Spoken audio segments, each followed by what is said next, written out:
तो हमारा जो है स्पेक्ट्रोस्कोपी वाला मामला है आज स्पेक्ट्रोस्कोपी। तो इसमें क्या था, हमने डिफरेंट डिफरेंट टाइप की स्पेक्ट्रोस्कोपी करी थी, जैसे कि IR स्पेक्ट्रोस्कोपी, यूवी विजिबल है ना, और माइक्रोवेव स्पेक्ट्रोस्कोपी, रमन स्पेक्ट्रोस्कोपी, ये सारी स्पेक्ट्रोस्कोपी थी ना। ये डिफरेंट डिफरेंट टाइप की स्पेक्ट्रोस्कोपी हमारी डिपेंड करती थी इलेक्ट्रोमैग्नेटिक रेडिएशन। जैसे जैसे इलेक्ट्रोमैग्नेटिक रेडिएशन यूज कर रहे थे ना, उसके बिहाफ पर मैं बता रहा था कि भाई IR स्पेक्ट्रोस्कोपी है, x ray spectroscopy, UV visible spectroscopy, मतलब कि स्पेक्ट्रोस्कोपी की जितनी भी हमारे पास टेक्निक है ना, वो सारी की सारी टेक्निक हमारे पास किस पर डिपेंड करी, इलेक्ट्रोमैग्नेटिक रेडिएशन पे। जिस भी टाइप के इलेक्ट्रोमैग्नेटिक रेडिएशन यूज कर रहे थे, ठीक है। इस चैप्टर में ना आपको सारा लिखना नहीं है, मैं पहले बता रहा हूँ कि चैप्टर इंपॉर्टेंट है, ठीक है। इसमें मैं पाई चार्ट सा बोलता है ना, जैसे ब्लू प्रिंट सा दे दूँगा तुम्हें चैप्टर का, और तुम उसके कर लो। अगर तुम्हें ज़्यादा लग रहा है कि भाई पढ़ना है, अपना फिर सेमेस्टर में नोट खा लेना, वो चेक करना, बिल्कुल सेम है, बिल्कुल वही है, वही पढ़ाना है मुझे आज, ठीक है। तो हमारे पास इलेक्ट्रोमैग्नेटिक रेडिएशन कौन कौन सी आपको पता है। सबसे पहले हमारे पास आती है रेडियो, सबसे पहले, ठीक है। फिर हमारे पास कौन आती है, माइक्रो, फिर हमारे पास कौन आती है, IR, और फिर हमारे पास आती है UV, और इसके बाद हमारे पास आती है x ray. On the basis of की इलेक्ट्रोमैग्नेटिक रेडिएशन कौन सी वाली चॉइस करी, अगर रेडियो यूज करी, माइक्रो यूज करी, IR यूज करी, हम उसको बोल देते हैं, जैसे कि IR यूज करी तो IR स्पेक्ट्रोस्कोपी, ठीक है। UV विजिबल यूज करते थे तो UV visible spectroscopy, UV visible spectroscopy, ठीक है। हमने जो भी कल का जो टॉपिक छोड़ दिया था ना UV विजिबल का, वो यही था। UV विजिबल का उसमें देखा था कि भाई साहब इसका इंस्ट्रूमेंटेशन क्या है, UV विजिबल का इंस्ट्रूमेंटेशन क्या है। किसी भी स्पेक्ट्रोस्कोपी का इंस्ट्रूमेंटेशन सेम होता है, कोई भी NMR को छोड़कर, रेडियो फ्रीक्वेंसी में हम NMR यूज करते हैं ना, इस NMR को छोड़कर मोस्ट ऑफ द स्पेक्ट्रोस्कोपी जितनी है ना, उन सभी में जो हमारे पास इंस्ट्रूमेंटेशन है वो लगभग सेम होता है। इसके अंदर हमारे पास कौन कौन चीज़ होता है, सबसे पहले हमारे पास होता है सोर्स। अगर हमें IR, UV विजिबल या माइक्रोवेव परफॉर्म करनी है तो पहले तो हमें क्या चाहिए, वो रेज ही चाहिए, पहले तो वो सोर्स ही चाहिए। आप माइक्रोवेव बनाओगे, IR बनाओगे, UV बनाओगे, क्लियर है। और जब आपने ये बना ली, उसके बाद उसको परफॉर्म करना पड़ता है, उसको एक मोनोक्रोमेटिक से, मोनोक्रोमेटर वो कल का डायग्राम है और उसमें फोन में होगा तुम्हारे, उसमें चेक कर लो ना, सब बीच में कर लो, ठीक है। अब देखो, हाँ, जो आपका जो वो था मोनोक्रोमेटर में 3 कंपोनेंट थे। पहला था हमारे पास एंट्रेंस रे, फिर था हमारा प्रिज्म, और फिर था हमारे पास एक्सपेक्टेंस रे, ठीक है। उसका काम ही है, नाम से पता चल रहा है उसका क्या था। इंस्ट्रूमेंटेशन में अगर हम बात करें, पहला सोर्स था, दोनों को बोले, देखो सोर्स था, फिर हमारा मोनोक्रोमेटर था। मोनोक्रोमेटर के नाम से पता चल रहा है, मोनोक्रोमेट, क्रोमेट का मतलब होता है लाइट, और मोनो का मतलब होता है सिंगल। तो मतलब कि जो हमारे सोर्स से काफ़ी ज़्यादा डिफरेंट टाइप की वेवलेंथ निकलेगी ना UV में, तो एक रेंज है ना, एक फिक्स पॉइंट नहीं है कि भाई 3 सेंटीमीटर की निकलेगी, 3 है ना, ये ऐसा फिक्स नहीं है, एक रेंज है। अब उस रेंज में हमारे लिए स्पेसिफाई कौन सी वाली है, समझ पा रहे। जैसे कि आपको IR का पता है, IR के ना 3 रीजन होते हैं, नियर, मिड और फार, है ना। ये तो आपको पिछली बार पता था, नियर, मिड और फार। अच्छा, नियर मिड फार याद रखना, विद रिस्पेक्ट टू कौन से वाले रीजन की बात करते हैं, विद रिस्पेक्ट टू कौन से के रिस्पेक्ट में नियर और मिड और फार करें, तो हमारे पास कौन सा है, विजिबल रीजन। ये भी क्वेश्चन आ जाएगा भाई, तो विजिबल रीजन के रिस्पेक्ट में नियर, मिड और फार IR क्लासिफिकेशन था। आपको पता है नियर की रेंज पता है किसी को, नियर वाले की रेंज, हाँ, 14,000 से 4,000 सेंटीमीटर। यहाँ पर क्या था, 4,000 से 400 सेंटीमीटर इनवर्स, और यहाँ पे था 400 से 40 ले लो या 10 ले लो, जो भी आपकी मर्जी है। तो हमारे पास ज़्यादा मोस्ट ये वाला है, मिड वाला। क्यों हम इसको यूज करें, देखो नियर वाला चला गया थोड़ा थोड़ा विजिबल रीजन की कैटेगरी में, थोड़ा थोड़ा उसी कैटेगरी में चला गया ना, क्योंकि इसके बाद डायरेक्ट कौन सा स्पेक्ट्रा स्टार्ट होता है, विजिबल।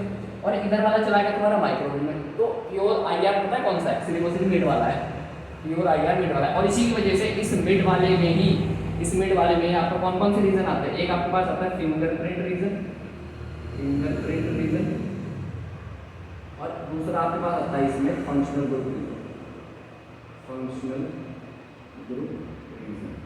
ये सारी चीज़ें हम थ्योरी में लिख सकते हैं बहुत आसानी से। या हमारे पास जो IR की जो रेंज है वो 3 तरीके से क्लासीफाई है, on the basis of visible region it is classified into near, mid और फार। फिर उनकी रेंज लिखे हैं कि नियर की रेंज कितनी है, मिड कितनी है, फार कितनी है। फिर ट्रू IR स्पेक्ट्रा कौन से वाले रीजन को बोलेंगे, मिड वाले को। और इसी में हमारे पास एक फिंगरप्रिंट रीजन आता है इसी रेंज में, और इसी रेंज में हमारे पास एक फंक्शनल ग्रुप रीजन आता है। मोस्ट इंपॉर्टेंट है इसमें फिंगरप्रिंट रीजन, नाम से पता चलता है फिंगरप्रिंट रीजन, है ना। कुछ तो कुछ कहानी है इसकी। फिंगरप्रिंट जैसे इंसान का फिंगरप्रिंट होता है ना, इसी प्रकार जब हमारे पास कोई मॉलिक्यूल होगा ना, उस मॉलिक्यूल की जब आप स्टडी करने जाओगे स्पेक्ट्रोस्कोप में, तो उसकी एक स्पेसिफाइड पीक आएगी। एक स्पेसिफाई की गई ग्राफिक आता है एट क्वार्टर ग्राफिक देता है। तो हमारे पास फिंगरप्रिंट रीजन में कोई भी ऐसा मॉलिक्यूल नहीं होगा। सीसो ट्रांसफॉर्म होता है ना, ऐसे मेरा केमिकल फॉर्मूला सेम है, आप इसको ज्योमेट्रिकल आइसोमेरिक बोलते हैं, सीसो ट्रांसफॉर्म फॉर्मूला सेम है, बट उनकी पोजीशंस क्या है, अलग अलग है। उस पोजीशंस को भी डिस्टिंग्विश कर देता है कौन, फिंगरप्रिंट रीजन। इतना जबरदस्त रीजन है। और तो ये कवाड़ है ये, और ये तो ऐसी है कि हाँ भाई अब कैटेगरी अब पढ़नी पड़ेगी, ऐसा चीज है। ठीक है, मैं बताता हूँ इंस्ट्रूमेंटेशन आईआर का और यूवी विजुअल का। सोर्स में आप सबसे अच्छा यूज़ कर सकते हो। चीज़ बताओ, यूवी विजुअल आपको अगर आपने विजिबल तो आपको पता ही है, विजिबल का मतलब है जो आपको लाइट दिख रही है, आपको जो दिखाई ऐसा ऐसी रे जिससे आपको कुछ दिख जाए सामने, वो हमारे पास कौन सी कैटेगरी कहलाती है, विजिबल। अब मुझे बात बताओ, आपने अपने घरों में बल्ब जला के हो जाओ, आजकल तो ये एलईडी यूडीडी आ गई, बट उससे पहले स्टार्टिंग में ना जब बल्ब आए थे, एक बल्ब आया था 100 वाट का, 100 वाट मतलब टंगस्टन। तो आप वहाँ पे क्या यूज़ करते हैं, टंगस्टन फिलामेंट ना, तो आप इसके सोर्स के लिए क्या यूज़ कर सकते हो, टंगस्टन फिलामेंट। ठीक है, इसका सोर्स ही है टंगस्टन फिलामेंट। टंगस्टन फिलामेंट में जब आप हाई लेवल पे वोल्टेज अप्लाई करोगे तो जो रेज निकलेगी वो कौन सी होगी, यूवी विजिबल। समझ पा रहे हैं। अब विजिबल में है, हमें थोड़ी पता है क्या पता यूवी निकल रही है, तभी तो वो रिप्लेस हो गए वो बल्ब। उनके रिप्लेस होने के कारण हमारी बॉडी पे इम्पैक्ट तो पड़ता है, कोई चीज़ कितनी ज़्यादा हमारी बॉडी पे इफेक्ट करती है। ठीक है, तो इसलिए जो है हमारे पास सोर्स में हमारे पास टंगस्टन फिलामेंट यूज़ किया जाता है। फिर हमारा मोनोक्रोमेटर आता है। फिर मोनोक्रोमेटर के बाद ना आपकी दो स्पेक्ट्रोस्कोपी टेक्निक हमें स्टार्ट में पड़ी थी। सबसे पहले हमें पड़ी थी सिंगल बीम और दूसरी हमें पड़ी थी डबल बीम। एडवांटेज किसमें मिल रहा था, डबल बीम। क्यों, क्योंकि हमें जो सिंगल बीम थी ना, उसमें क्या हो रहा था, सोर्स है, सोर्स से लाइट आ रही, मोनोक्रोमेटर में भी जा रही, पहले सैंपल रखना पड़ रहा, फिर हटा के रिकॉर्ड करना पड़ेगा। तो मतलब एरर की काफ़ी ज़्यादा पॉसिबिलिटी थी सिंगल बीम में। तो इस सिंगल बीम को थोड़ा रिप्लेस करा किसने, अच्छी टेक्निक आई हमारे पास डबल बीम। सेम इंटेंसिटी की लाइट थी, हमारे पास एक ऐसा डिवाइस लगाया जिसको हम चॉपर बोलते हैं।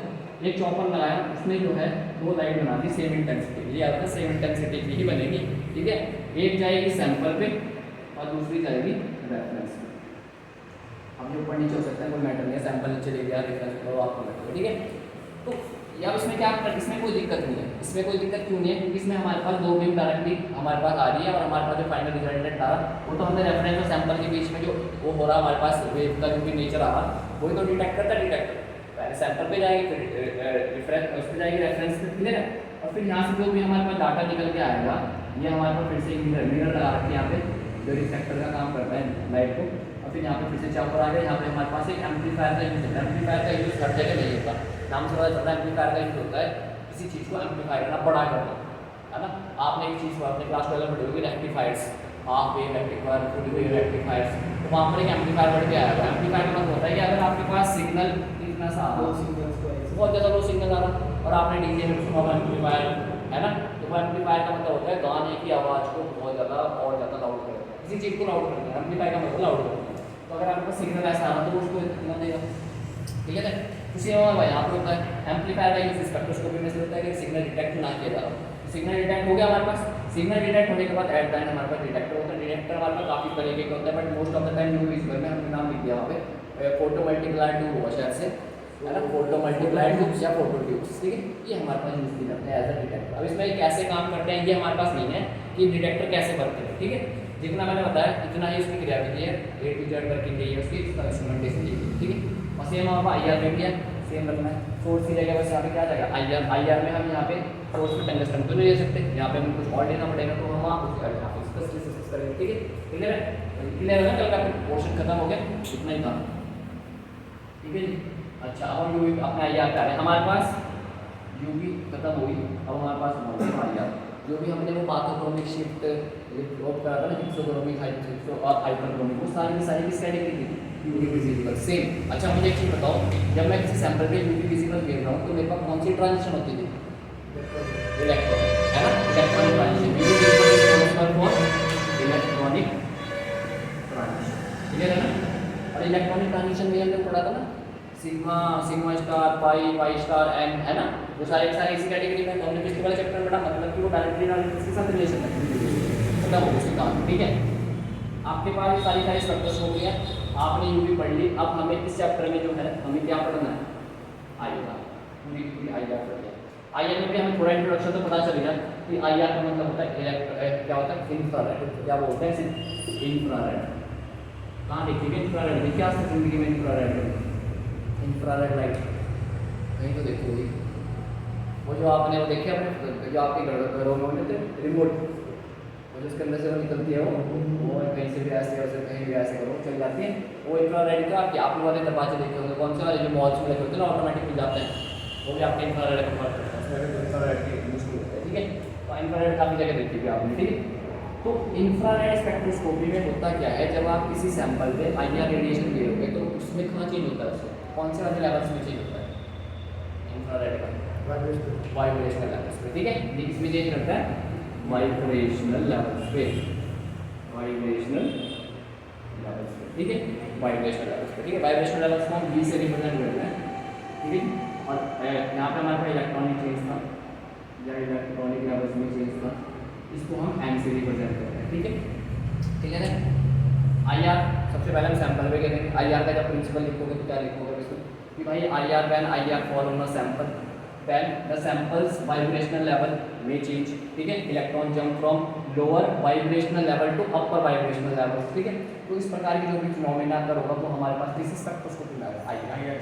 फिर आईआर में तीन तरीके से हमने इसको कैटेगराइज कर दिया, नियर, मिड और फार। नियर, मिड और फार में हमने बता दिया with respect to visible reason.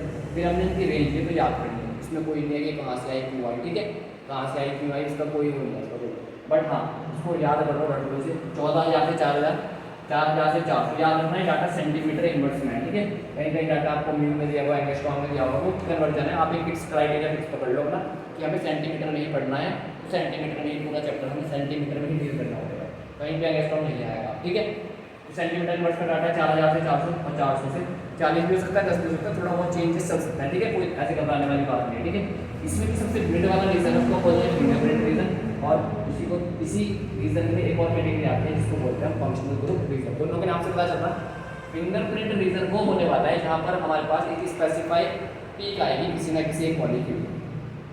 Fingerprint जैसे इंसानों का फिंगरप्रिंट है, हर एक इंसान का अलग अलग है, इसी प्रकार हर एक मॉलिक्यूल का पीक, हर एक मॉलिक्यूल की स्पेक्ट्रा एक रेंज में जो भी वहाँ पे पीक आएगी वो स्पेसिफाई होगी, किसी भी ओवरलैपिंग नहीं होगी, मतलब दो मॉलिक्यूल का स्पेक्ट्रा एक जैसा इस रीजन में नहीं आएगा। फंक्शनल ग्रुप रीजन में आ सकता है। आप कंफ्यूजन हो जाओगे भाई सी सेट कहाँ से हमें को पता नहीं चल रहा। ठीक है, क्योंकि आपने मान लो आप तुक्का लगा दें कि भाई आपने मॉलिक्यूल की स्टडी करी, आपने इस रीजन के अनुसार बता दिया कि भाई यहाँ पे तो ऐसा कुछ था, CN जो है यहाँ पे था और CN यहाँ पे था, NH2 ऐसे कुछ था। ठीक है, अब फंक्शनल ग्रुप रीजन में सिस और ट्रांस का आइडेंटिफिकेशन आप नहीं कर सकते उस पॉइंट। ठीक है, जितना कौन कर सकता है फिंगरप्रिंट रीजन। यहाँ पे आप सिस बोलोगे और आपने दे दिया किसी को, जैसे आपको पता है कि सिस्प्लेटिन एक दवाई है, मैंने बहुत बार बता रहा था कैंसर की, सिस्प्लेटिन PTCL है ना। सिस्प्लेटिन का मतलब होता है ये वाली जो लिखा हुआ ये NH2। सिस्प्लेटिन कैंसर की दवाई है, सिस्प्लेटिन ही कैंसर की दवाई है। अगर तुमने ट्रांस बना दिया और तुमने डॉक्टर को अपने ट्रीटमेंट में दे दिया कि भाई जी ये लो ये आपकी दवाई आप इससे बना लो, क्यों बनाना, और तुमने वहाँ दे दिया क्या ट्रांसप्लेटिन। ट्रांसप्लेटिन मतलब ये ट्रांसप्लेटिन है, और तुमने दे दिया कि वैसा चूर्ण तो सेम ही है, सारे के सारे सेम है। जैसे दारू बनती है, दारू का क्या सीन होता है, दारू जो घर में लोग बना लेते हैं ना कच्ची दारू से लोग मर जाते हैं बहुत सारे, देखा होगा। उसका रीज़न क्या है, वो बना लेते हैं CH3OH, CH3OH, और हमें कौन सी पीनी पड़ती है CH2OH। दोनों का टेस्ट सेम है, दोनों की स्मेल सेम है, दोनों का कलर सेम है, और बंदा को उसकी दारू बनी और ले पिया और 1 घंटे में उसकी मौत सीधा से मर जाएगा। तो इसलिए गवर्नमेंट बंद भी नहीं कर सकती कि हर जगह गवर्नमेंट सोचे ना, क्योंकि दारू बनाना सबसे आसान प्रोसेस है। घर में आप यूट्यूब में खोल लो, अभी 10 वैरायटी मिलेगी, गेहूँ से कैसे बनेगी, चावल से कैसे बनेगी। वो तो रियल जूस से मैंने बनवाई थी, खैर मैंने खुद बनाई थी, उससे बनाई थी मैंने शायद, वो बनी भी थी, वो टेस्ट भी आया था, मैंने पी भी थी वो बट मैंने वो आधी मतलब आधी कप और थोड़ी बनी वो थोड़ी पी थी मैंने। फिर बाद में मुझे लगा, मैंने कहा कहीं ये ना बनी हो, फिर पता चलता है इसमें, जब तक टेस्ट नहीं करोगे और आप अगर उसको पी लेते बर्बाद हो जाते। वो तो झटके मारती है इंसान को, अगर आपने पूरी साइड कर दी बढ़िया टेस्ट था, सब बढ़िया रहता है इसका, और आपको पता नहीं चलेगा क्या करना। तो ऐसे ऐसी चीज़ें होती है। तो सिस्प्लेटिन तो है कैंसर की दवाई, ट्रांसप्लेटिन थोड़ी है। ठीक है जी, तो ये आपका ऐसे करके हमारे पास इसलिए फिंगरप्रिंट रीजन का बहुत ज़्यादा इंपॉर्टेंट रोल है। ठीक है, अब आईआर स्पेक्ट्रोस्कोपी तो हमारी चलो ठीक है। अब इसका हम देखेंगे कि आखिर काम कैसे करते हैं, आखिर इसमें एनर्जी का एक्सप्रेशन कैसे आ रहा है, एनर्जी ट्रांजिशन कैसे हो रही है, ये चीज़ें हमको मैं यहाँ पे स्टडी करनी है। वो भी हम पहले कर चुके हैं, उसमें कोई दिक्कत नहीं है। सबसे पहले फॉर्मूला इसका निकल के आया था, मैं इसको डायरेक्ट फॉर्मूला बता रहा हूँ। इसका क्या था, वो था μ = 1/2 √3/μ। ठीक है। Frequency is equal to 1/2 pi k upon, इसको बोलते हैं आप रिड्यूस मास, रिड्यूस मास, और इसको बोलते हैं आप bond power, bond power, bond power समझ लो है ना, स्ट्रेंथ समझ लो, पावर का मतलब स्ट्रेंथ ही होगी, ठीक है। एक आपको ये फॉर्मूला रख के जाना है, कहाँ से आया वो भी देख लेंगे। और दूसरा एक इसका एनर्जी का एक्सप्रेशन है, वो क्या है, वो तो आपने क्या बहुत पढ़ा होगा, v प्लस हाफ एच, ये वाला पढ़ा हुआ, ये वाला v प्लस हाफ एच या n प्लस हाफ एच पढ़ा, क्वांटम नहीं पढ़ा था फिजिक्स की कभी, क्वांटम पढ़ी। तो ये हमारे पास इसका एक एनर्जी का एक्सप्रेशन है, यहाँ से एनर्जी निकल के आती है और यहाँ से निकल के आती है इसकी फ्रीक्वेंसी की, कितनी फ्रीक्वेंसी के रिक्वायरमेंट है, ठीक है। फ्रीक्वेंसी जितनी ज़्यादा मतलब एनर्जी उतनी ज़्यादा, क्लियर है। ये तो था E is equal to H nu, पता ये एच न्यू तो है, ये न्यू ही तो है ना, ठीक है। अब अगर हम यहाँ पे एक चीज़ देखें, हमें दो फॉर्मूले का अगर मैं आपको इस तरीके से कैटेगराइज करूँ इस फॉर्मूले के हिसाब से, तो हमें दो चीज़ पता चलती, इस फॉर्मूले में हमें दो चीज़ पता चलती, कौन कौन सी। सबसे पहली चीज़ कि जो हमारे पास न्यू है वो डिपेंड कर रहा है k पे, डायरेक्ट अंडर रूट नहीं, अभी हम रिलेशन देख रहे हैं डायरेक्ट की क्या चल रहा है, ठीक है। मतलब कि जो हमारे पास फ्रीक्वेंसी है वो डायरेक्ट रिलेशन किसके साथ है, k के साथ, और k यहाँ पे बॉन्ड स्ट्रेंथ पे आता है, बॉन्ड स्ट्रेंथ, ठीक है, बॉन्ड स्ट्रेंथ। कहने का क्या मतलब है, कहने का मतलब ये है, एक जगह ये है, एक जगह ये है और एक जगह ये है, तीनों तीन बॉन्ड है, सिंगल एक डबल। अब ये बात कैसे करता है बता रहा है, तो यहाँ पर जो सिंगल बॉन्ड है इसकी स्ट्रेंथ होती है सबसे कम, क्योंकि हेड टू हेड डबल डैप में कोई दिक्कत नहीं है, सिग्मा बॉन्ड बनेगा, मैं मान रहा है उस चीज़ के लिए, बट यहाँ पर तो सिग्मा भी और पाई भी है, और यहाँ पे सिग्मा और यहाँ 2 पाई है, मतलब बॉन्ड तो स्ट्रॉन्ग होता जा रहा है, जैसे जैसे बॉन्ड ऑर्डर बढ़ता है, बॉन्ड मतलब सिंगल डबल ट्रिपल बढ़ता है ना, ऐसे ऐसे उसका साइज क्या होता है बॉन्ड का, छोटा होता जाता है। और अगर मैं आपको छोटा सा लोहे का टुकड़ा दे दूँगा आपको तोड़ नहीं पाओगे, और अगर मैं लंबा सा दिया दे दूँ तो आपको आसानी से तोड़ दोगे, इसके क्या आइडिया लगा सकते हो। तो जैसे जैसे बॉन्ड ऑर्डर बढ़ता है ना, जैसे जैसे बॉन्ड ऑर्डर बढ़ता है वैसे वैसे बॉन्ड स्ट्रेंथ डिक्रीज होती है, जैसे जैसे बॉन्ड ऑर्डर बढ़ेगा डायरेक्ट रिलेशन में आएगा बॉन्ड स्ट्रेंथ, जैसे जैसे बॉन्ड ऑर्डर बढ़ेगा वैसे वैसे बॉन्ड स्ट्रेंथ भी बढ़ेगी, सिंगल डबल ट्रिपल ऐसा होगा ना, डायरेक्ट रिलेशन में आएगा, ठीक है। अच्छा, अब ये स्ट्रेंथ भी बताई मैंने कि भाई सिंगल डबल और ट्रिपल सबसे ज़्यादा स्ट्रेंथ आपको पता चल रहा है ट्रिपल की है, तो अगर मैं आपसे पूछूँ भाई इनमें सबसे ज़्यादा फ्रीक्वेंसी किसकी आएगी, किसकी आएगी, ऐसी ऐसी इतनी छोटी सी कहानी है इसका, या छोटी मोटी है लेकिन ज़्यादा बहुत हाई फाई क्लास में इसकी बहुत आसान है, ठीक है। तो आपको ये चीज़ समझ में, इसी प्रकार एक जगह 2H लिखा था, एक जगह CH लिखा था, या फिर चलो एक से बहुत आसान से लेते हैं, और अब हम की बात करें U इज इक्वल टू 1/, ये हमारे पास है reduce mass, reduce mass, reduce mass कुछ नहीं है, मतलब सीधा सीधा मास से समझा, रिड्यूस मास को 2 मिनट के लिए समझ लो मास, वैसे तो इसका फॉर्मूला निकल के आता है m1 m2 बटे m1 प्लस, ये हमारा इसका फॉर्मूला है म्यू का, ठीक है।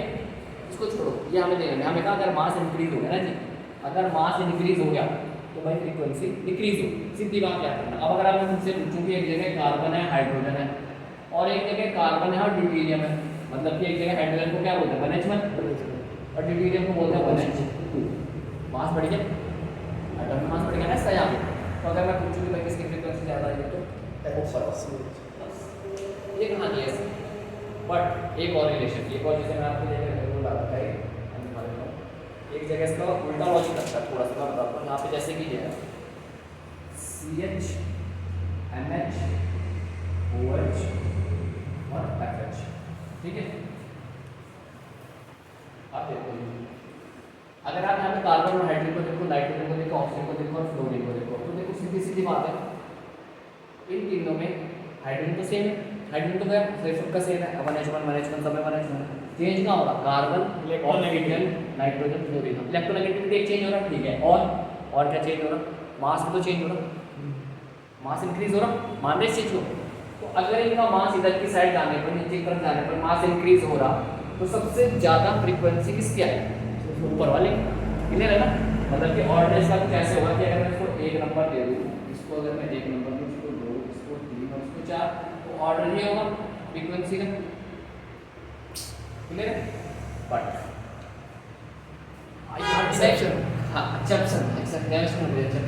सब लॉजिकली पॉइंट है हमारे, ठीक है। लॉजिकली पॉइंट एक चीज बताओ, अभी हमने एक चीज में इसमें थोड़ा मैं बताना भूल गया तुम्हें, एक यहाँ पे आता है सिलेक्शन रूल।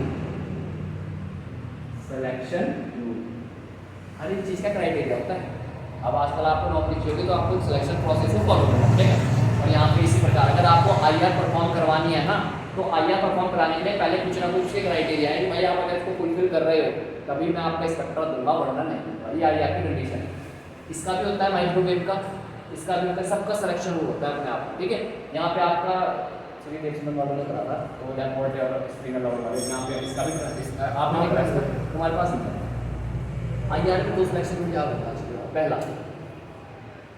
तो हमारे पास आता है delta B is equal to plus minus, delta B is equal to plus minus. Delta का मतलब क्या होता है? चेंज। और बी का मतलब मैंने भी बताया था कि जब भी आप वाइब्रेशनल लेवल से खोलोगे तो किससे रिप्रेजेंट करोगे? बी से। तो यहाँ पर जो आपका ये बी है ये बता रहा है चेंज, मतलब कि अगर मैं ऐसे 1 2 3 4 ऐसे बना दिया मैंने, ये मैंने कहा B is equal to 0, B is equal to 1, B is equal to 2, B is equal to 3। मैंने कहा इलेक्ट्रॉन यहाँ से यहाँ जम गया, इलेक्ट्रॉन यहाँ से यहाँ जम गया, वाइब्रेशन लेवल में आईआर आई, उसने अब्सॉर्ब कर लिया, वो ऊपर चला गया। मैं कहूँ बताओ भाई इसका डेल्टा भी क्या हो? Final minus initial. Final electron कहाँ पे? 1 पे, और इनिशियल कहाँ पे था? वो 0 पे। 1 माइनस 0 1। बट अगर मैं इसी क्राइटेरिया को ये बोलता कि भाई 0 से वो कहाँ चला गया? 2 पे। अब मैंने कहा निकालो डेल्टा, तो यहाँ क्या आएगा? तो फाइनल किस पे? 2 पे, इनिशियल 0 पे। क्या रखो? क्या ये इसको फॉलो कर रहा? प्लस माइनस 1 होना चाहिए। प्लस का मतलब होता है एब्जॉर्प्शन को दिखा रहा, और माइनस का मतलब होता है वो इमिशन को दिखा रहा। मतलब कि अगर इलेक्ट्रॉन यहाँ से यहाँ भी तो आ सकता है, ये तो अगर कोई एनर्जी एब्जॉर्ब करके ऊपर गया तो वो एनर्जी को एमिट करके डाउन भी तो आएगा। हर एक चीज़ की कंडीशन है कि वो अगर हायर स्टेट में तो उसमें जाएगा, अपने लोअर स्टेट में आएगा ही आएगा। समझ पा रहे ना? तो पहला रूल उसका ये कहता है कि delta B is equal to plus minus 1। ये चेंज भी होगा अभी, अभी ये अपना रूप बदलेगा। ये प्लस माइनस 1 से प्लस माइनस 2 भी होगा, प्लस माइनस 3 भी होगा, प्लस माइनस 0 भी होगा, सब चीज़ होगी। बट अभी किसके लिए कंडीशन है ये valid? Simple harmonic oscillator. Simple harmonic oscillator, कोई हार्मोनिक ऑसिलेटर, ये याद रखना कि कोई भी ना हार्मोनिक कंडीशन होती ही नहीं। सिंपल हार्मोनिक ऑसिलेटर की कंडीशन आएगी अभी, और सिंपल एन हार्मोनिक की आएगी, दो कंडीशन आएगी। नाम से पता चलता है हार्मोनिक मतलब एक तरीके से अच्छी चीज़, सिंपल हार्मोनिक, और दूसरा सिंपल एन हार्मोनिक। तो आप किसको प्यारा बोलोगे? हार्मोनिक को। आइडियल और नॉन आइडियल में प्यारा कौन है? आइडियल। क्लियर है ना? तो सिंपल हार्मोनिक ऑसिलेटर में क्या होता है, जो हमारे पास गैप होता है ना बिटवीन एनर्जी लेवल्स, जो एनर्जी लेवल जो मैंने बनाए थे अभी, ये 1 2 3 बी इक्वल टू 0 1 2 ये बनाए थे ना, इनके बीच का गैप है फिक्स है। आइडियल इसमें सिंपल हार्मोनिक में एनर्जी का गैप फिक्स है। एन हार्मोनिक, और हर चीज़ एन हार्मोनिक होती है, सब चीज़ एन हार्मोनिक होती है। कैसे? मैं आपको बताता हूँ। आपने आइडियल सोल्यूशन और नॉन आइडियल सोल्यूशन बताओ। मुझे एक चीज़ बताओ सर, जो आइडियल पार्ट होगा हमारा, जो हमारा आइडियल पार्ट होगा, आइडियल में कंडीशन देखी होगी आपने। आइडियल और नॉन आइडियल सॉल्यूशन अपनी क्लास 12 में पढ़ा होगा, तो उसमें कंडीशन थी कि delta B mixing is equal to 0, delta B और delta H, delta B mixing is equal to 0। वो delta B mixing is equal to 0 क्या बता रहा था? वो ये बता रहा था कि भाई साहब अगर आप 10 लीटर पानी और 10 लीटर आप कोई दूसरा पानी को लिक्विड फॉर्म मान लो, और वो आप मान लो आपने उन दोनों को मिक्स करा, एट द एंड आपको 10 और 10 कितने मिलने चाहिए? 20 मिलने चाहिए। आपने यही आज तक करा है, बट केमिस्ट्री उसको फॉलो नहीं करता। केमिस्ट्री कहता ना वो 20 नहीं होंगे, 10 और 10 आपने जो मिलाए हैं वो 20 नहीं होंगे। ये 20 अगर होंगे तो ये हमारी आइडियल कंडीशन है। तो या तो वो होंगे 19 या तो होंगे 21। 19 का मतलब था कि वो नेगेटिव डेविएशन शो कर रहे, और पॉजिटिव का मतलब था वो पॉजिटिव डेविएशन शो कर रहे। ठीक है? और सारी आपने जो पढ़ा हो मतलब वो क्वेश्चन है तो सही होगा ना, उस हिसाब से तो करा आपने। ठीक है?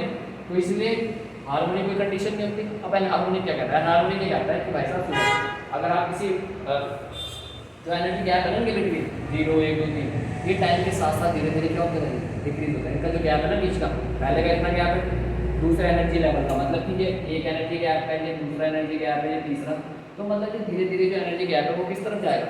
डिक्रीज की तरफ जाएगा। क्लियर है?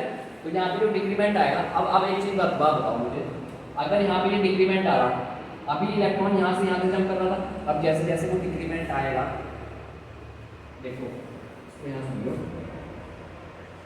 पे 3 लेवल है। अरे मतलब इसके ये है हमारे पास simple harmonic oscillator, simple anharmonic oscillator. यहाँ से इलेक्ट्रॉन यहाँ जंप कर रहा है, बहुत अच्छी बात है भाई। यहाँ से यहाँ भी तो delta B equal to plus minus 1 ही आएगा, करके देख लो चाहे।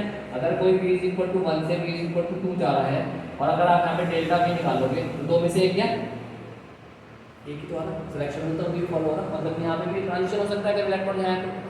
अब अगर यहाँ से यहाँ इतनी एनर्जी है, अब यहाँ से ये कितने 11 चला गया, 1 2 3 ड्रॉप कर दिए इसने, क्योंकि एनर्जी गैप कम हो गया ना। सिंपल एनहार्मोनिक ऑसिलेटर में एनर्जी गैप टाइम के साथ साथ कम होता है और एक टाइम ऐसा जाएगा कि बहुत टूट ही जाएगा पूरा पूरा, समझ पा रहे हैं, उसको फिर हम वो इस कैटेगरी में चला जाता है, ठीक है। तो यहाँ पर क्या होगा, क्योंकि यहाँ पर selection rule delta V equal to plus minus one नहीं रहा, ये सिर्फ प्लस माइनस वन कहाँ तक है, सिंपल हार्मोनिक के लिए। जब आप एनहार्मोनिक की बात करोगे तो delta V equal to plus minus one plus minus two plus minus three, और जैसे ही प्लस माइनस टू और प्लस माइनस थ्री इंट्रोड्यूस होंगे इनको बोला जाएगा ओवरडोज। क्या बोला जाएगा, ओवरडोज। मतलब क्योंकि हमारी ट्रांजिशन है ना 0 से 2 भी चली थी, अभी हम कह रहे थे 0 से 1 है तो वही गुड है, कोई दिक्कत नहीं है। अब वो 0 से 2 चलेगी तो उसको बोलेंगे हम फर्स्ट ओवरडोज।